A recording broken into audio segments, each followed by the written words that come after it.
Hi everyone, I'm Anna Finch from Finch Press and welcome back to my channel. If you haven't been to my channel before, welcome.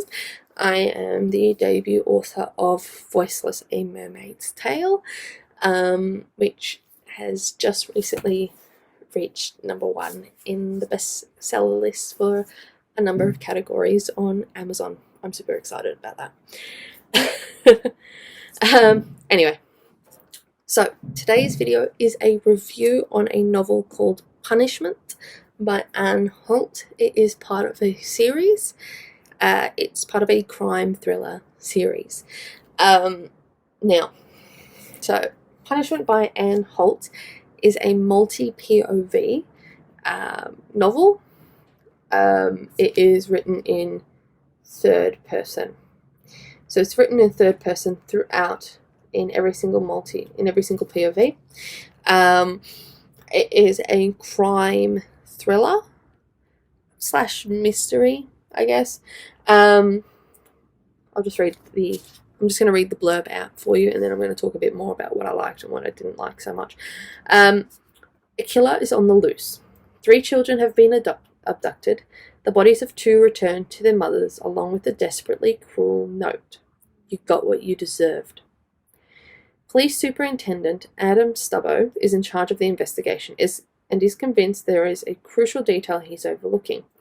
In a desperate bid to get some answers, he recruits legal researcher Joanne Vick, a woman with an extensive understanding of criminal history. With a chance that the 3rd child is still alive, the clock is ticking. Can the pair solve the case in time to save her? So, okay, what did I think about it? I enjoyed it. I mean, it took me a while. I started reading it and then I stopped. Partly because I was tired when I stopped and I just didn't pick it up again until today because I wanted to read something. This was fairly short, so I picked it up and read it. I liked it. I mean, I enjoy crime. I like reading about crime. I like mysteries and thrillers, more like crime thrillers rather than horror. I don't like horror, but so I did enjoy this. It was a fairly easy read, language-wise. Story-wise, it was engaging. The plot was interesting. It was well written.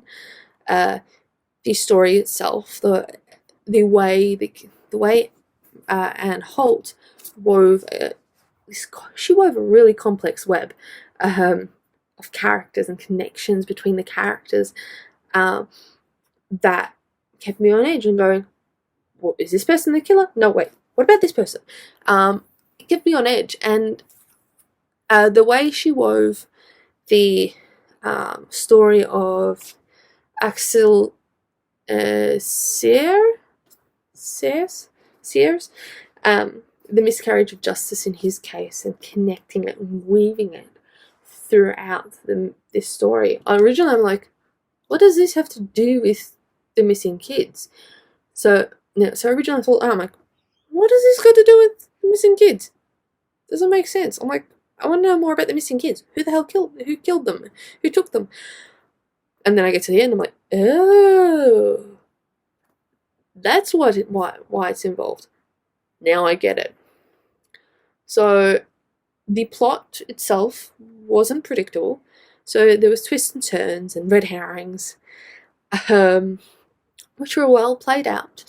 And I enjoyed it. I really did. Yeah, so overall, I really enjoyed it. Yeah, the characters, the plot was interesting. Some of the characters I liked more than others, simply because I thought they were more developed, or the way that the story was written was better developed. Now, I mentioned that the language was fairly... Well, it's not simple, but it is easy to read. The readability... basically, most of my students could pick this up and read it with some difficulty, but most people, it's accessible, language-wise. Now, this book is set in Norway. The author is Norwegian. Okay, she is Norwegian. She was actually the Norway's Minister for Justice for 2 years. She also worked with the police. She set up her own law firm. So she knows a lot about law in her country, in the way the police system works.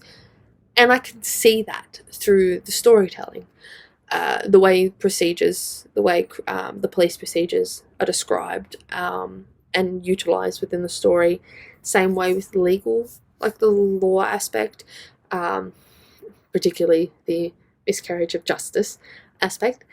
So I can see her, the way her background knowledge has influenced the story, because this is far more well written and presented from a legal perspective than many US crime shows, to be honest. And I can see the way it's influenced it. And I kind of got a bit more interested because, again, I'm teaching VCE legal studies next year. And one of the things is we have to compare Australia's legal system, or the rights. We have to compare Australia's legal system with another country, but we also have to compare the way sanctions or punishments for criminal offences are applied in Australia compared to other countries. And one of the countries that we compare it to, or could compare it to, is Norway. So it's kind of interesting. After I looked through and realised, oh yeah, I've got to compare I'm going to be teaching it. So it got a bit more interesting after that. So story-wise, I enjoyed it. It didn't completely amaze me or wow me, but I enjoyed it. I gave it 4 stars on Goodreads. It's enjoyable. It's an enjoyable read. It's a fairly quick read, at least for me, because I read pretty fast. Yeah, I mean, there were some things that I didn't quite like. Now, I mentioned that this book is multi-POV. I didn't mention how many POVs. I lost count of 6. So there's at least 6 different POV characters. So you've got the detective, the superintendent, the police officer. You've got the criminal, so the legal researcher.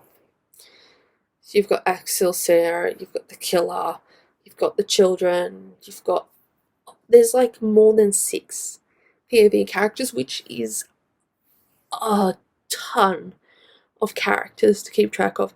And the fact she kept track of them and kept the characters accurate, or the personality of the characters stayed the same throughout, regardless of the gaps and changes, is frankly amazing.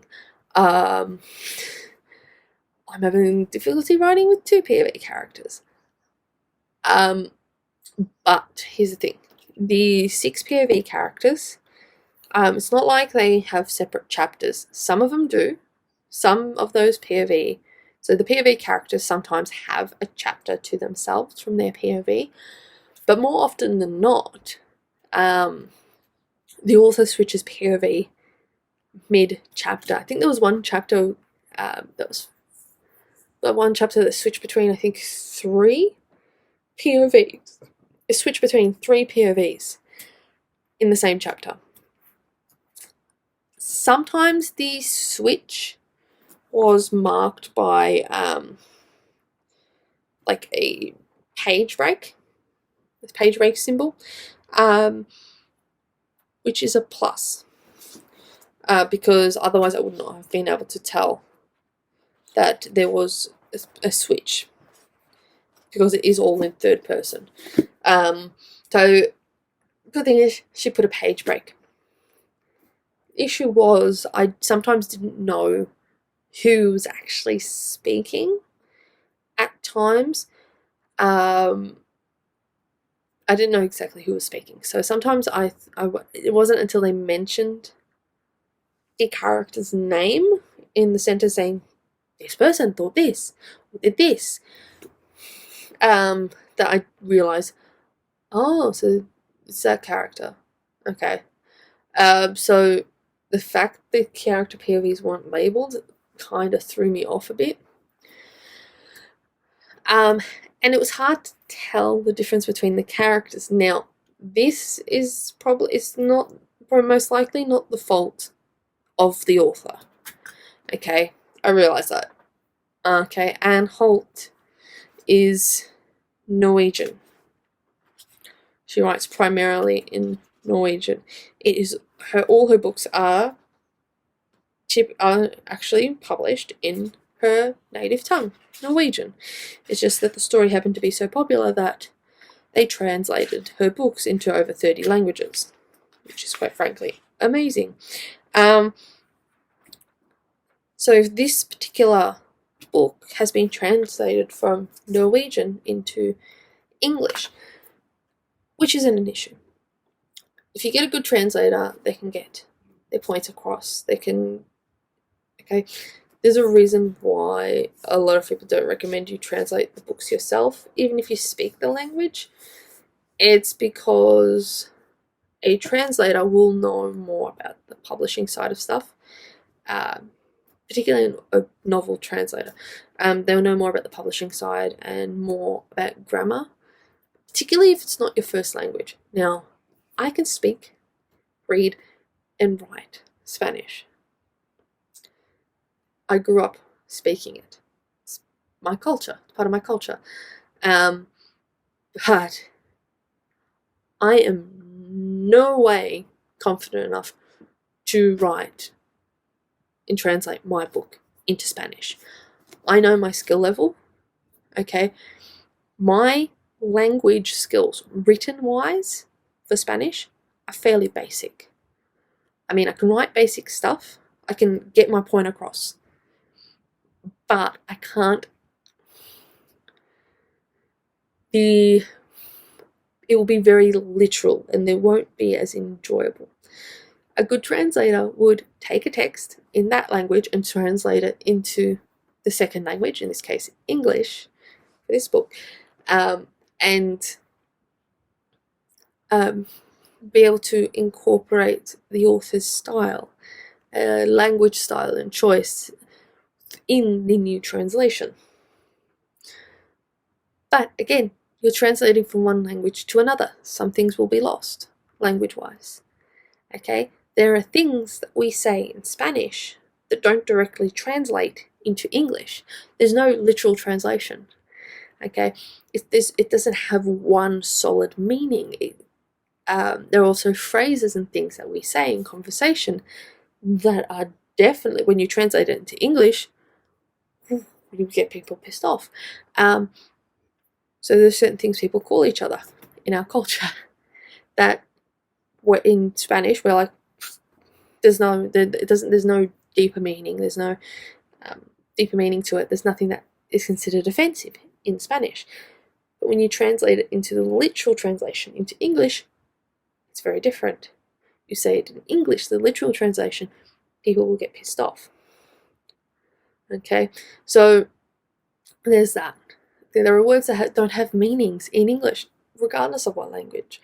So when things are translated, things will get lost. Now, I don't speak Norwegian, so this is the only way, this translation is the only way I can access this story.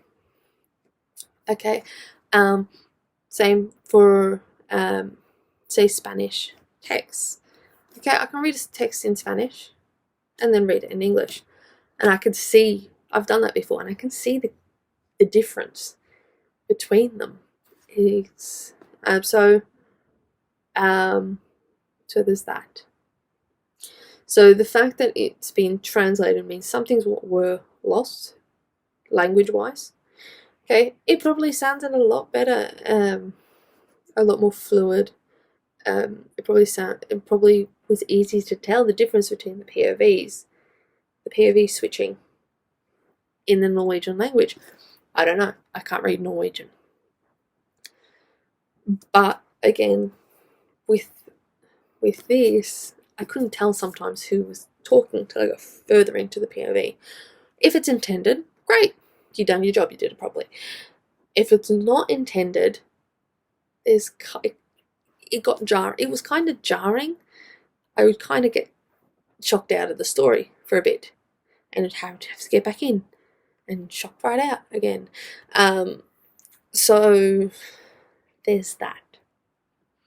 Now, I don't know how much of that is because of the author's writing style, the original author's writing style that's been kept in through the translation, or if it's the translator. I don't know.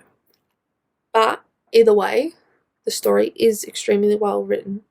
The plot is fantastically woven throughout, and I did really, really enjoy it. Not enough to give it 5 stars because there were things that jarred me out of it, but I did enjoy it, and I do recommend it for people who enjoy crime thrillers. There was one other thing that kind of I didn't really like.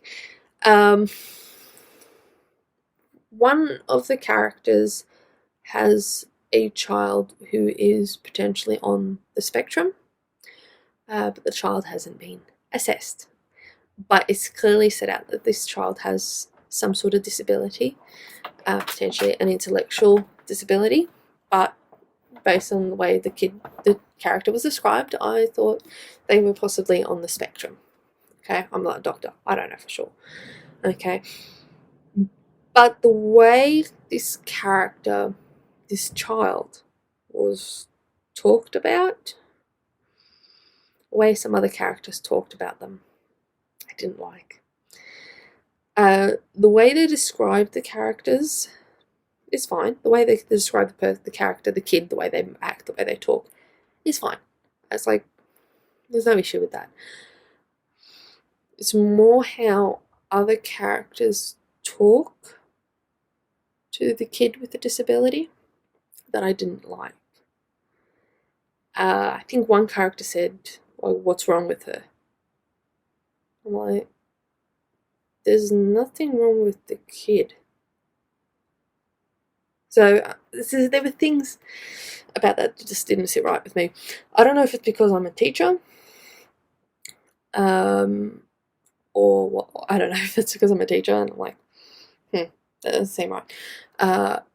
Or if, again, I don't know if that's a translation issue. Maybe the way it translated, the way it was written in Norwegian, had a completely different meaning, different tone.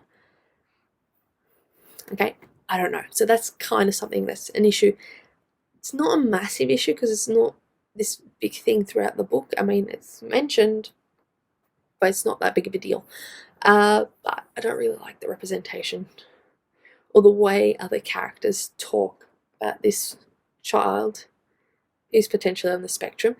And I didn't really like the way they talked about another character that they hinted at potentially being the killer, killer/rapist in the miscarriage of justice case. I really didn't like the way they talked about this person with a disability, an intellectual disability. So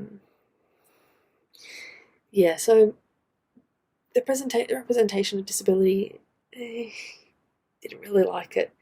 Again, I don't know if it's a translation issue, so I can't really speak on it that much. So that's kind of why I didn't give it 5 stars. Now, this is for enjoyment, so I do recommend it for people who enjoy crime thrillers. As a teaching text, it can be a good teaching text. It can be good for Year 11, 12 English. When they talk about, it can be a good text to study. there are a lot of themes that people can talk about. So miscarriage of justice. This is particularly in the comparison like comparing texts. So miscarriage of justice. Representation of disability. Of physical and mental disability. The discussion of prejudice, the theme of prejudice, okay, preconceived notions. So there's a lot of good stuff in there that can be used in teaching comparative writing as a text study for comparative writing. So this particularly would be good for comparing to To Kill a Mockingbird, the movie, the film. So it would be good to compare this with that, because there are quite a few similarities and there are also differences, particularly in the miscarriage of justice plot aspect on this. So there's a lot of good stuff in here that can be used for teaching. Resource-wise, I don't think there are a lot of resources for this, like book chapter summaries and things like that. I don't think there's a lot of resources. I don't think there's many at all for it, because again, this book is more for crime thrillers, and most schools, when they select books, a lot of the books are not crime thrillers. A lot of the books are things like fantasy for the lower ages, or coming of age stories, or in the case of Year 12, stories about struggles of First Nations people in Australia, I think, or the representation of First Nations peoples in wars, and the way they're presented in wars, or the way they're treated in and after the wars in Australia. I think that's what Black Diggers is about. So a lot of them are more focusing on big, like macro sort of issues, which are kind of visible, complex but visible. Like Handmaid's Tale, again, things that are more big issues that they can draw upon and expand on, rather than things that are a bit more subtle and a bit more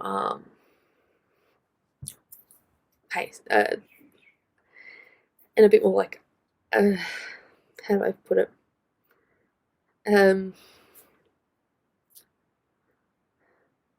So I think the most serious, as in the only book I can think of in Year 12 that has been studied, Year 12 or Year 11, that has been studied that contains the most serious sort of issues, is The Handmaid's Tale, in one particular school, in a couple of schools.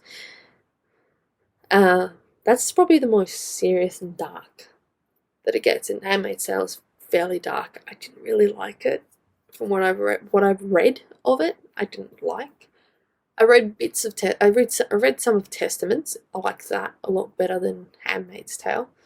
More the style of the writing. But anyway, this book again can be interesting when teaching creative writing as well, because again, there's like 6+ POVs. You've got the children's POVs, which was absolutely heartbreaking listening to their POVs, but it grabbed my attention, which is what you want. The killer's POV, the detectives, the amateur detective. So there was a lot of stuff. There's a lot of stuff like structure-wise that you can use in there to teach. So as a teaching, for the curriculum in English, I'd give it a 3. It's good.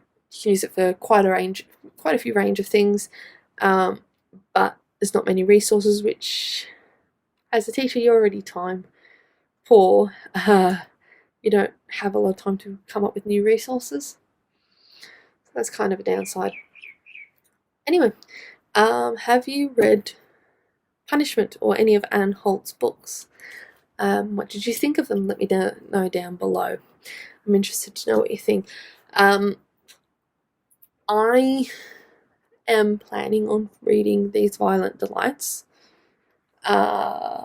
soon. I'm planning on getting it done, reading it probably next week, and reviewing it as well, because I read like the first page. I'm like, ooh, I really liked it. So hopefully I can just sit down next week, or probably this weekend coming up, because it's going to be a long drive to the Grampians. I may end up reading it. I'm going to try and read that and review that next week. What else? Oh, if you would like to do a live sprint celebrating the new year, let me know down below.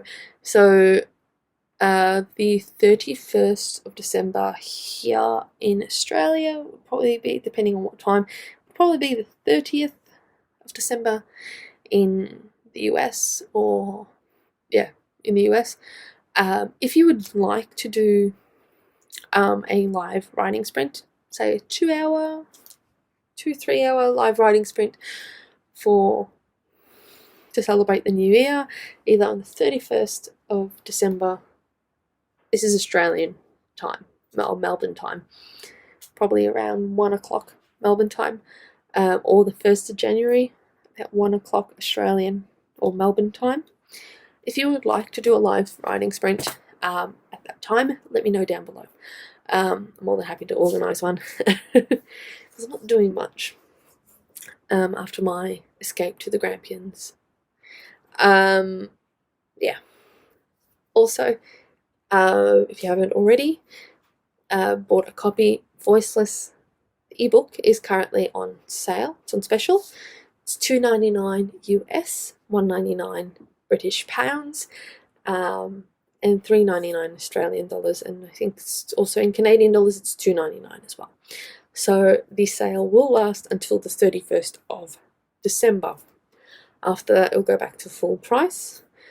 I may or may not run a special when my hardcover and large print editions come out for Voiceless, which is on March the 8th. Anyway, that's pretty much it. So if you would like to do a live sprint to celebrate the new year, let me know down below. Again, also if you have read any of Anne Holt's books, or if you've read Punishment, let me know. I'm interested to hear what you think.